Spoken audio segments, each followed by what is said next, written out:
Today, we're building a toolkit, but not with the usual stuff, hammers or wrenches. We're talking about something way more powerful for our day-to-day lives, social skills.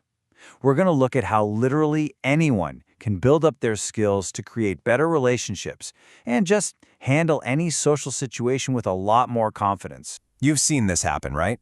Somebody walks into a room and just effortlessly connects with people. They make it look so easy. Meanwhile, for a lot of us, it can feel like a real uphill battle. It's a super common feeling, but the reason why might not be what you think. And here's the big secret, really. Social grace isn't some kind of magic charisma you're either born with or you're not. It's a skill.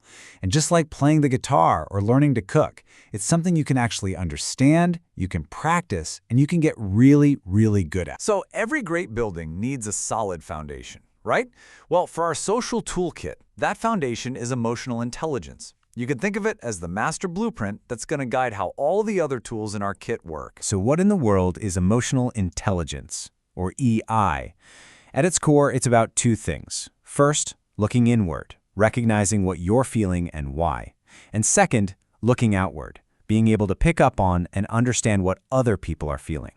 It's basically the engine for all social perception. EI really builds from the inside out. It all starts with self-awareness, just noticing your own emotions as they happen. Once you can do that, you can move on to self-regulation, which is about managing those feelings instead of letting them manage you. And only then can you really focus outward with social awareness or empathy. When you put all three of those together, you get the final piece, relationship management, where you use all that insight to steer your interactions in a positive direction. Okay, so with that solid foundation of emotional intelligence in place, we can now grab the first tool from our kit, effective communication. This is where we take all that internal understanding and put it into action out in the world. It is, without a doubt, the cornerstone of any good social interaction. You know, good communication is really a two-part deal.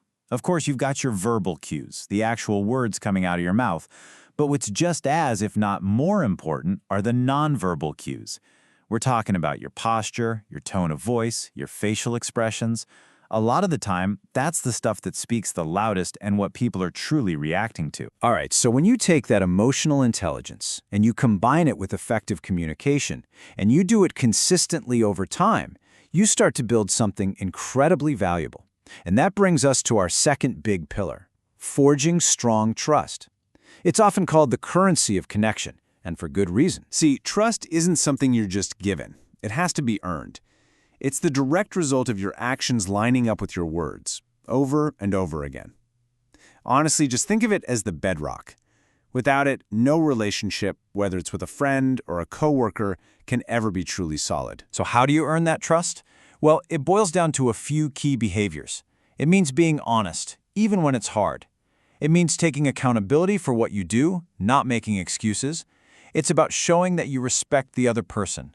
And finally, it's about being reliable and consistent so people learn they can actually depend on you. Okay, so we've laid our foundation, and we've got our first couple of tools. Now for the real test. Let's see how this whole toolkit holds up under pressure. Because conflict.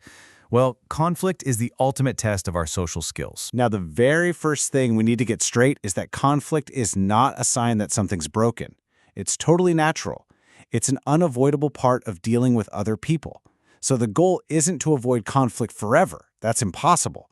The goal is to get good at navigating it using the skills we've been talking about. Handling conflict well means picking the right tool for the job. There's no one best way. So, for example, if the relationship and the outcome are both super important, you're going to want to collaborate to find that win-win. But sometimes you need a fast, decisive action, and that's when competing might be necessary. And then, other times, you know what? The relationship is just way more important than the issue at hand. That's when accommodating or yielding is the smartest move.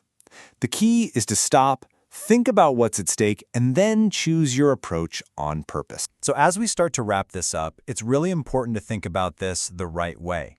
Getting better at social skills, it's not a project you finish. There's no finish line. It's a lifelong journey of practice, of learning, and of slowly getting better over time. So how do you even start on a journey like that? The secret is actually pretty simple. Just focus on one thing. Seriously, don't try to overhaul everything at once. Maybe this week you just focus on listening a little better, Or maybe you just try to be more aware of your body language. Nail that one small goal and then you can build on it. It's those small, consistent efforts that lead to huge changes down the line. And to keep yourself moving forward on this path, try to build 3 key habits. First, seek out feedback. Ask people you trust how you're coming across. Second, stay curious. Always be open to learning more about people. And third, practice resilience. Look, you're going to have awkward moments. We all do. The real skill is learning how to bounce back from them, learn your lesson, and move on. So we'll leave you with this question. Thinking about the whole toolkit we've just gone through, from emotional intelligence to communication and building trust, what's the very first tool that you want to pick up and start sharpening? Because that first small step is where the whole journey begins.